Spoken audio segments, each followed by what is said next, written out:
নমস্কাৰ, আপুনি চাই আছে এন ডেইলী নিউজ। আহক আৰম্ভ কৰোঁ আজিৰ মুখ্য খবৰসমূহলৈ। অসমত বান পৰিস্থিতি অতি সংকটজনক।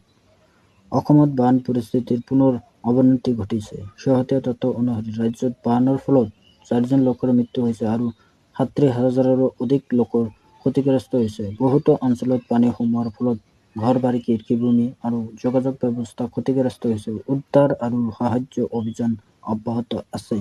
দ্বিতীয় নম্বৰ খবৰটো হ'ল গুৱাহাটীত ৰেষ্টুৰেণ্ট খোলা থাকিব পুৱা 3:30 বজালৈকে।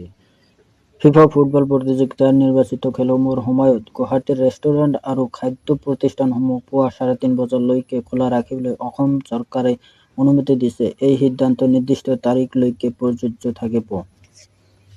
তৃতীয় নম্বৰ খবৰটো হ'ল গুৱাহাটীৰ বাবে নতুন মেট্ৰ' পৰিকল্পনা। অসম চৰকাৰে গুৱাহাটীৰ বাবে এক নতুন 121 কিলোমিটাৰ পৰিবহণ নেটৱৰ্ক পৰিকল্পনা আগবঢ়াইছে। ইয়াত মেট্ৰ' আৰু আঞ্চলিক কমিউটাৰ ৰেল সংযোগ ধাৰণা অন্তৰ্ভুক্ত আছে, যাতে ভৱিষ্যত যাতায়াত অধিক সহজ হয়।